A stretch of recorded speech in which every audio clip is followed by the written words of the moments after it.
네, 오늘 이 빌립보서 3장의 말씀을 가지고 그리스도를 아는 지식이 가장 고귀함으로 하는 제목으로 함께 말씀을 나눕니다.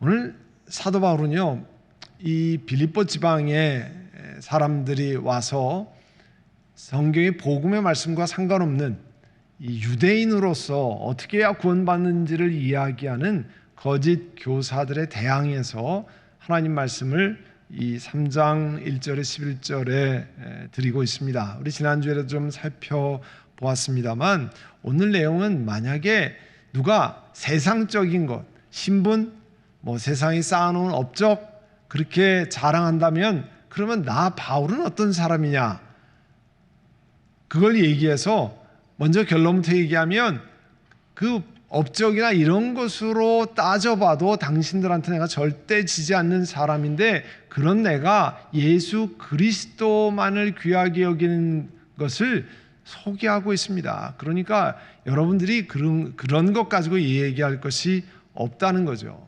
그래서 4절에 보시면 하기야 나는 육신에도 신뢰를 둘만합니다. 다른 어떤 사람이 육신에 신뢰를 둘만한 것이 있다고 생각하면 나는 더욱 그러합니다.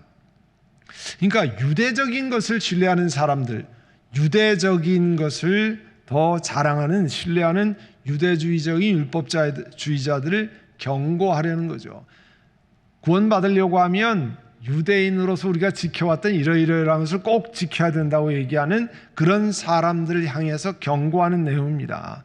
자기를 돌아보면 자기가 과거에 그래도 육체를 신뢰하고 내가 가진 것을 신뢰한다고 하면 그래도 꽤 신뢰를 둘 만한 내가 그런 사람이었습니다. 내 신분 업적으로 자랑한다면 내가 당신들에게 절대 꿀리지 않는 사람입니다. 이런 것을 말씀하고 있습니다. 그러면서 구체적인 얘기를 하는 거예요. 내가 한번 이야기를 해보죠. 자, 5절에 보시면 나는 난지 8해 만에 할례를 받았고 이스라엘 민족 가운데서도 베냐민 지파입니다. 그리고 히브리 사람 가운데서도 히브리 사람이고 율법으로는 바리새파 사람입니다. 8일 만에 할례를 받는 사람은 정통 유대인인 것을 얘기하는 거죠. 자기는 이방인에서 이렇게 섞여서 된 그런 사람이 아니고 나는 8일 만에 할례를 받은 정통 유대인입니다. 족보로 말하면 우리 옛날 그 신라의 진골, 성골 이런 얘기 하잖아요. 아주 진골입니다. 내가 이 정통 유대인입니다. 또 민족으로 따지면 베냐민 지파입니다. 이 베냐민 지파는요, 우리가 아는 것처럼 초대 이스라엘의 왕이 누구죠? 사울이잖아요. 사울을 배출한 민족입니다. 그리고 이제 나라가 북왕국 남왕국으로 그 솔로몬 아들 르호보암 때 이렇게 나뉘었잖아요. 통일왕국으로 가다가 나뉘었는데 이 다윗의 후손 르호보암을 지지했던 쪽은 다윗 출생한 유다 족속이었고요. 나머지 이 베냐민 지파를 제외하고는 전부 반대쪽에 섰습니다. 그러니까 다윗 왕조를 배출한 소위 말해서 자기네 지파인 유다 지파, 그 사람들은 자기네 족속이니까 지지하는 걸 당연한 것 치고 나머지 지파들은 전부 반란군 쪽에 섰는데 유일하게 베냐민 지파만 함께 유다 지파 합세해서 다윗 왕국을 받들었다는 거예요. 우린 그런 이 베냐민 지파입니다. 히브리 사람 가운데 또 히브리 사람이라고 하는 것은 히브리인 부모 밑에서 태어났다는 거예요. 그러니까 한 사람은 물론 이 엄마가 유대인이면 유대인으로 간주하지만 엄마가 유대인이고 아버지는 그리스 사람이고 아버지는 로마 사람이고 엄마만 유대인이라 유대인 되는 것이 아니라 히브리 사람 가운데 히브리 사람이요, 히브리인 부모 가운데 태어났고 또 양육받을 때도 아주 정통 히브리식으로 양육받은 그런 사람입니다. 나는 히브리 사람 가운데서 히브리 사람이고 율법으로는 바리새인입니다. 무슨 말입니까? 율법 잘 지키기로 유명한 바리새 사람이고 특별히 다른 곳에 보면 율법 학자였던 당시 가말리엘 사람, 가말리엘의 문화생으로서의 사도 바울을 이야기하잖아요. 그러니까 모세율법을 엄격히 지켰던 그런 쪽의 사람입니다. 그러니까 내가 당신들에 따져보면 빠질 게 하나도 없다는 거죠. 집안으로 따지나 정통 유대인으로 따지나 혹은 태어난 출생으로 따지나 그 다음에 자라난 교육 다 당신들 비교해 볼까요? 당신들에게 떨어지는 게 내가 나면 훨씬 더 낫지 않았습니까? 자, 이렇게 비교하면 여러분보다 내가 훨씬 나은 사람입니다. 그런 이야기를 하는 거예요. 이 거짓 선지자, 거짓 교사들보다 나은 사람입니다. 그 다음에 그러면 여러분들이 열정은 그러면 내가 떨어지느냐? 자, 열정으로 말하면 또 내가 한마디 할 수 있습니다. 사도 바울이 얘기하는 어떤 열정이에요? 교회를 박해한 열정이라는 거예요. 그 당시 자기가 하나님 섬기고 예수 그리스도가 잘못됐다고 생각해가지고 예수 믿는 사람 잡아서 감옥에다 쳐놓고 그것도 동네 사람만 예루살렘만 그런 게 아니라 저 멀리 다마스커스까지 가서 그렇게 예수 믿는 사람을 잡아다 넣을 정도로 열심히 특심이었다는 거예요. 웬만한 사람은 그 동네에 있는 것만 해도 그냥 그것만 해도 감지덕지라고 생각하는데 지금처럼 무슨 자동차 타고 가서 태워오는 게 아니잖아요. 잡아오는 게 아니잖아요. 걸어가기도 하고 기껏해야 낙타 타고 그 찌는 장렬한 태양 속에 그곳에 가서 또 잡아다가 감옥에다 넣는 그런 열성을 가진 사람이고 율법의 의로는 흠잡힐 데가 없는 사람이었습니다. 그러니까 율법에서 말한 여러 명령, 규례 이런 거 다 지킨 사람입니다.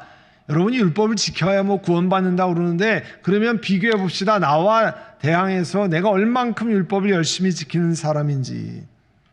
그러니까 사도 바울은요, 이런 이야기를 강조해서 한 것은 율법에 대해서 형식적으로 내가 율법을 이거 지킵니다 하는 그런 것을 따져도 거짓 교사들보다 훨씬 낫다 그런 거예요. 여러분, 거짓 교사들이 이렇게 얘기하지만 잘 비교해 보십시오. 내가 그 사람들보다 나은 사람이요. 따져보면 그렇게 이야기하고 그 다음에 그 반전을 이루는 겁니다. 자, 이렇게 이야기한 다음에 그걸로 지금 내가 이만큼 출신 족속이나 율법으로 흠잡을 데 없고 교육 잘 받고 좋은 부모 밑에 좋은 가문에 태어났으니까 자, 내가 더 굉장한 사람 아닙니까? 이걸 얘기하는 게 아니라 그 반전을 이루었습니다. 7절을 보시면 그러나 나는 내게 이루었던 것은 지금 보통 사람이 말하는 자랑할 만한 어깨를 펼 만한 그런 여러 가지 이루었던 것은 무엇이든지 그리스도 때문에 해로운 것으로 여기게 되었습니다. 부활하신 예수 그리스도를 만난 다음에는 자기에게 유리했던 조건, 신분, 업적, 그리스도 앞엔 아무런 소용이 없다고 하는 사실을 깊이 알았다는 거죠. 그가 다른 사람과 비교해서 자랑으로 생각했던 그런 것들이 그리스도를 만난 다음에 부활하신 그리스도를 만난 다음에 아무런 소용이 없다고 하는 사실을 깨달았다는 거예요. 우리도 신앙생활하면서 처음 예수 믿을 땐 그런 걸 깊이 깨닫지 못하는데 점점 신앙의 연륜이 더하고 성경 말씀을 읽고 성경 말씀에 우리가 깊이 들어가고 하나님의 은혜가 체험되면서 오늘 사도 바울 같은 고백을 하잖아요. 내가 자랑스럽게 생각했던 것, 내가 다른 사람에게 내놓을 수 있는 업적이라고 생각하는 것이 그게 아무것도 아니라는 사실을 점점 알게 되는 거죠. 제가 이 말씀을 준비하면서 이런 생각을 했습니다. 여러분이 그거를 보신 분이 있는지는 모르겠는데요. 제가 우리 교회 그 주보에 여러분 이제 이것이 교회 주보인데요. 교회 주보에 맨 앞에 보면 교회 사진이 있고 그 밑에 우리 교회 이름이 있고 담임 목사님 써 있습니다. 고태영이라고 써 있는데요. 작년까지만 해도 여기에 제가 공부해서 봤던 학위 이름을 여기다 써놨었어요. 근데 어느 순간에 그 부끄러운 일이라는 생각이 들었어요. 그래서 금년에 이 주보를 만드는데 그걸 빼달라고 그랬습니다. 그래서 뺐어요. 그게 제 정체성과 그렇게 그걸 이야기할 것이 아니라는 생각이 점점 많이 들었습니다. 왜냐하면 목사라고 하는 것, 하나님께서 복음을 전할 수 있도록 선한 목자에 세운 목사라고 하는 것이 필요 충분한 조건이라는 생각이 깊이 들었습니다. 그거면 목사라고 하는 것이 중요한 것이라 해서 그런 생각이 들면서 그거를 뺐습니다. 그러고 보니까 오늘 제가 지난주에 사실은 그걸 또 빼려고 그랬는데 지난주에 주말에 달라스를 가고 그러느라고 시간이 없어서 그걸 못했는데 여러분 이메일에 보면 밑에 선한 목자교회 담임 목사 그다음에 선한처치닷컴 개인 이메일 쭉 써놓은 거에도 담임 목사 옆에 제 학위 이름을 써놨었거든요. 그걸 오늘 지웠습니다. 앞으로 이메일 보낼 때 그냥 선한 목자교회 목사 담임 목사 누구 우리 교회. 왜냐하면 그런 것이 점점 더 깊이 느껴졌다는 거죠. 그리스도 때문에 내게 이롭다고 내가 업적이라고 생각했던 건 한때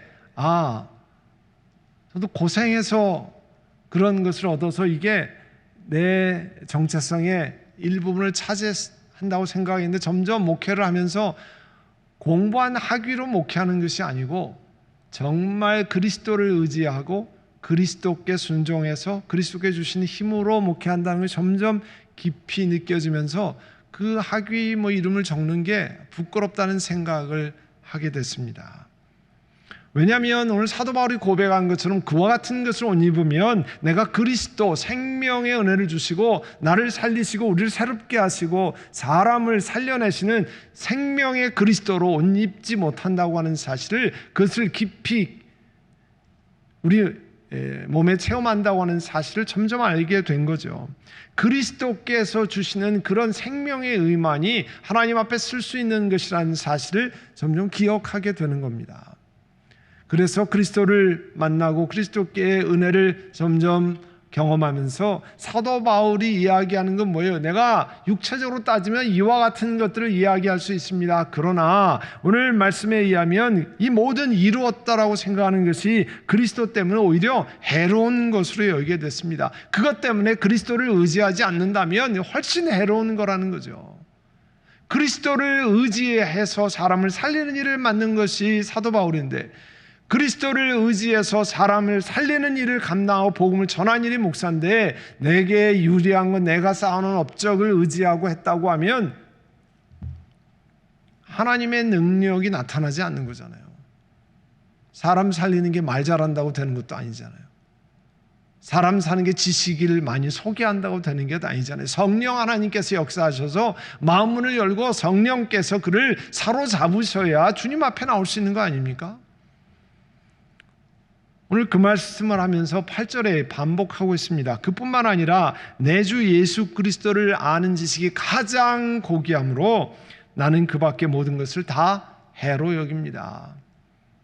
나는 그리스도 때문에 모든 것을 잃었고 그 모든 것을 오물로 여깁니다. 나는 그리스도를 얻고 예수 그리스도를 만난 부활하신 예수 그리스도를 만난 지식이 가장 귀하고 그렇기 때문에 그 인생이 다 바뀌어 버렸다는 거죠. 오늘 이 세상에는요, 우리 역사상 지난 2000년 동안에 부활하신 예수 그리스도를 만나고 인생이 완전히 바뀌어 버린 사람들이 수도 없이 많습니다. 오늘 우리도 그와 같은 사람 가운데 한 사람 되기를 원합니다. 예수 그리스도를 만나서 인생이 완전히 새로워지고 삶의 가치관이 바뀌고 사물을 보는 포인트 오브 뷰가 완전히 하나님의 시각, 디바인 포인트 오브 뷰로 바뀌는 그와 같은 역사가 일어나는 것이 우리에게 참다운 복이잖아요. 우리에게 놀라운 은혜잖아요. 오늘 하나님께서 이 말씀을 우리에게 주시기 위해서 이 7절, 8절의 말씀을 우리에게 전해주시는 것 아니에요? 사도 바울은 그리스도 때문에 내가 모든 것을 다 뒤로 했고 내 모든 것을 오물로 여깁니다. 여기에 오물은요, 원래 뜻이 식사한 다음에 이렇게 식탁에 찌꺼기도 나오죠. 먹고 남은 거 또 뭐 이런 찌꺼기들을 다 모아서 이렇게 쓰레기통에 버리고 그러잖아요. 그런 음식 찌꺼기와 같은 것을 의미합니다. 그러니까 내가 그렇게 소중하고 다른 사람 보여주기 위해서 이야기했던 것이 예수 그리스도를 만난 다음에 예수 그리스도가 너무 중요한 분이기 때문에 예수 부활하신 주님이 내게 너무 중요하기 때문에 다른 것들은 마치 찌꺼기를 쓰레기통에 아무런 아까움 없이 버리는 것처럼 똑같이 그렇게 된다는 거죠. 오늘 사도 바울이 그런 고백을 하고 있습니다. 예수 그리스도를 만났기 때문에 그렇게 하는 거죠. 그래서 본인은 9절의 말씀처럼 그리스도 안에 있는 사람으로 내가 인정받고자 합니다. 나는 그리스도 안에 있는 사람으로 인정받기를 원합니다. 나는 율법에 생기는 나 스스로의 의가 아니라 그리스도를 믿는 믿음으로 말미암아 오는 의, 곧 믿음의 근거에서 하나님에게서 오는 의를 얻으려고 합니다. 앞에서 고백한 것처럼 사도 바울은요, 자기 구원이 내가 만드는 의로 얻은 게 아닙니다. 내가 율법을 얻고 내 집안에 히브리인 중에 히브리인이요, 베냐민 족속이요, 이런 것 때문에 내가 의가 생겨서 내가 하나님 앞에 구원받고 영생을 얻고 죄 사함을 얻는 것 전혀 아니라는 거죠. 오로지 하나님께로부터 오는 은혜, 하나님이 일방적으로 사랑하셔서 예수 그리스도를 통해서 주시는 은혜, 예수 그리스도께서 일방적으로 우리를 사랑하셔서 십자가에 달리시고 물과 피를 다 쏟으시면서 우리를 사랑해 주신 그 사랑에만 의지해서 내가 하나님 앞에 쓸 수 있는 것이라는 것을 강조해서 고백하고 있습니다. 그래서 사도 바울이 바라는 것, 사실 우리들이 바라는 것이 돼야 되고 그런 고백이 있으면 참 좋겠습니다. 10절에 여러분 보시면 내가 바라는 것은, 사도 바울이 바라는 것은, 오늘 우리 예배를 드리는 우리 모두가 바라는 것은 그리스도를 알고, 그리스도를 안다는 게 무슨 뜻이에요? 우리 주님과 친밀한 교제를 맺는다는 거잖아요. 우리 하나님과 더불어 가까이 교제를 맺는 것. 여러분, 이름만 알아가지고는 딴 사람을 안다라고, 이름은 압니다, 이런 얘기를 정확히 얘기하면 제가 그분 이름은 압니다. 근데 그분 개인적으로 한 번도 교제해 본 적이 없습니다. 그러나 이름을 알 뿐만 아니라 그분과 만나서 차도 마시고 식사도 하고 대화도 하고 며칠 동안 이야기도 하고, 그러면 그분을 안다라고 얘기할 수 있잖아요. 오랜 시간을 거쳐서 지난 20년 동안 그분을 압니다.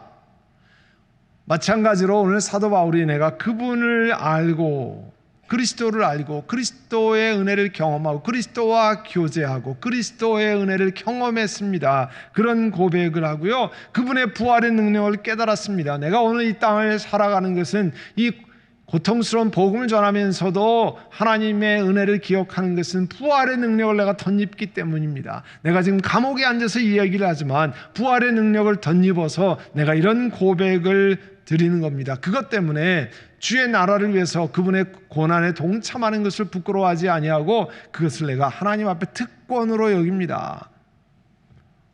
어려운 일 만나는 것,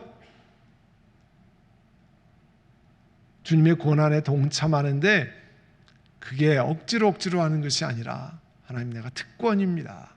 하나님이 내게 하나님의 자녀로서 이렇게 주님을 섬기면서 오는 아픔, 어려움, 힘든 그런 것 주님이 주시는 특권입니다. 너무 감사합니다. 그런 고백을 드리는 거잖아요.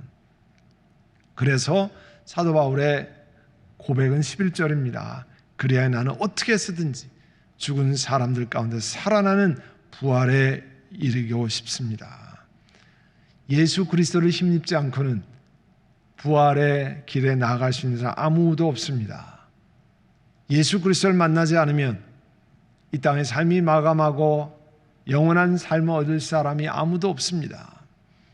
그런데 사도 바울은 내가 어떻게 쓰든지 그리스도의 부활을 경험하고 그 자리에 이르기를 원합니다. 내가 부활하신 예수님을 만난 다음에 내가 그렇게 자랑스럽게 여기는 것 지금 오물같이 생각이 됩니다. 왜냐하면 그리스도가 너무 귀하기 때문에. 오늘 우리들에게도 그런 은혜가 있기를 원합니다. 오늘 본당에 나오시고 온라인에 나오신 모든 한 분들이 예수 그리스도를 만난 게 너무 귀해서 내가 그렇게 업적으로 생각하고 내가 그렇게 자랑거리로 생각하는 것이 아무것도 아니라는 것이 깊이 깨달아질 수 있기를 원합니다. 하나님이 그런 은혜를 우리 영혼 가운데 주시기를 원합니다. 그래서 사도 바울 같은 고백을 우리 삶에 하면서 첫 번째 한 번에 되어지는 건 아니지만 신앙생활을 이어가면서 이거는 아무것도 아닙니다. 내가 부활하신 예수 그리스도를 만났기 때문에, 너무 귀한 그분을 만났기 때문에 이거는 자랑스럽고 내가 내보이고 싶었던 건 아무것도 아닙니다. 다 뒤로 하고 사도 바울과 같은 고백을 드릴 수 있기를 간절히 소원합니다. 그런 은혜가 우리 선한 목자교회 온 교우들에게, 또 온라인에서 예배드리는 모든 분들에게 우리 함께 하시기를 간절히 원합니다. 우리 함께 기도하기를 원합니다. 이 시간에 사랑하는 주님, 우리가 자랑거리로 생각하는 것이 있습니다. 내가 육신의 업적, 육신의 자랑 이런 것들이 있는데, 내가 예수 그리스도를 만난 다음부터 사도 바울의 고백처럼 그리스도를 아는 지식이 가장 귀하기 때문에 이게 아무것도 아닙니다. 그런 은혜로 고백이 있기를 원합니다. 성령 하나님, 우리를 사로잡으시고 이제 과거에 잘못 살았던 것, 잘못 생활했던 것 하나님 용서해 주시기를 원합니다. 그리고 주님 앞에 나아가기를 원합니다. 이 시간 우리 함께 통성으로 기도하고 성령 하나님 우리를 사로잡으시옵소서. 사도 바울과 같은 고백이 있게 하옵소서. 우리 함께 기도드리겠습니다. 사랑하는 주님, 은혜를 감사합니다.